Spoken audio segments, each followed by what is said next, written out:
Welcome in Core. The universe is massive and it holds many incredible things. Scientists are always searching the stars, and recently they found something so strange and mysterious it's never been seen before, and no one knows what it is. What have they found, and why is their whole team researching these mysterious objects? What have they found? Based in Australia, the International EMU project has a team of over 300 scientists from 21 countries. The job of this team of scientists is to survey the entire southern sky as far as 30 degrees north.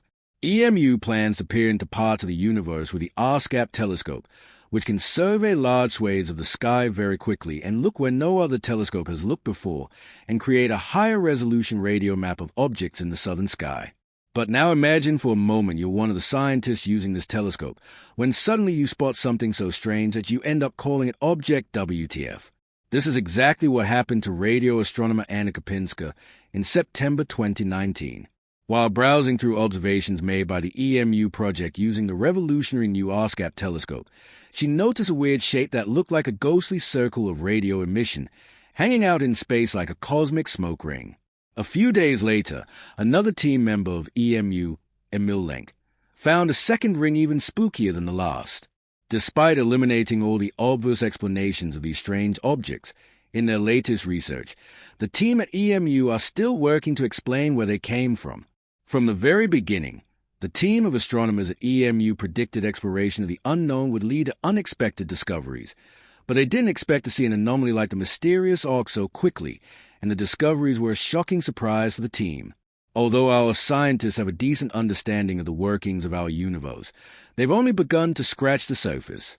To put it into perspective, some years ago, astronomers pointed the Hubble Space Telescope at a dark speck of sky so small it could be covered by Abraham Lincoln's eye on a penny held at arm's length. With that tiny area of the dark sky, they discovered 3,000 points of light, each galaxy comprised an average of 100 billion stars. In this vastness of space, only 4 of these arcs have been found. They don't really know what they are, exactly how far away they are, or even how they were formed. At first, the scientists thought the discovery was generated by a software error, but soon they were confirmed to be real. Its independent confirmation was provided using the Australia Telescope Compact Array and the Murchison Wide Field Array. The only thing scientists have been able to do so far is rule out possibilities of what the ghost circle could be. They can be seen in the radio spectrum. In fact, when other types of telescopes were pointed towards them, the odd radio circles were not visible at all. None of the arcs had any obvious optical, infrared, or X-ray counterparts, which has made life very difficult for those studying them. Arcs 1 to 3 were discovered by visual inspection of the images from the EMU survey, but ORC4 was found in archival data taken with a giant meter-wave radio telescope all the way back in March 2018. This means that even before the ASCAP telescope, there is a strong possibility that astronomers have been staring at these objects for years without ever detecting them, because of their inferior instruments. When it comes to the arcs, the biggest problem facing astronomers is that circular features are regular occurrences in radio astronomy. They usually represent a spherical object such as a supernova remnant, a planetary nebula, or a star-forming galaxy. They may also arise from imaging artifact around bright sources caused by calibration errors. However, arcs do not seem to correspond to any of these known types of objects' artifacts. The 4 arcs are very similar in nature. They all display a strong circular symmetry, and their diameter is about 1 arc-minute, which is about 1/60th of a degree. But despite their similarities, they differ enough to confuse astronomers even more. 2 of them have a galaxy near the center of the radio emissions, which are in the visible spectrum, while the other 2 don't. Also, 3 of them consist of a partly filled ring, while ORC3 seems to be a uniform disk. There's another puzzling thing about them.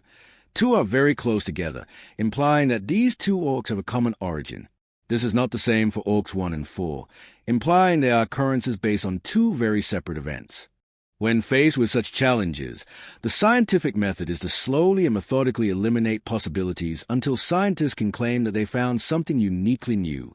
That's exactly what the EMU team recently completed, and in November 2020, they published their findings in a research paper for the Astronomical Society of Australia. Here's what they found. The first possibility they eliminated was the arcs being a supernova remnant, SIN. SRNs are structures resulting from the explosion of a star in a supernova. The remnant is bounded by an expanding shock wave and consists of ejected material expanding from the explosion. The scientists studying the AUKs found that the probability of one of them being a supernova remnant is only a 0.055% chance, and that the probability of the other three being SRNs is 2.1 times 10. Therefore, it's unlikely that the AUKs are remnants of supernovae. The second possibility was these bizarre radio circles with galactic planetary nebula, or planetary nebulae, that can also appear as diffuse disks of radio emissions just like AUKs. They form at the end of the life of a star of intermediate mass, anywhere between 1 and 8 solar masses. In fact, our Sun will also form a planetary nebula at the end of its life cycle.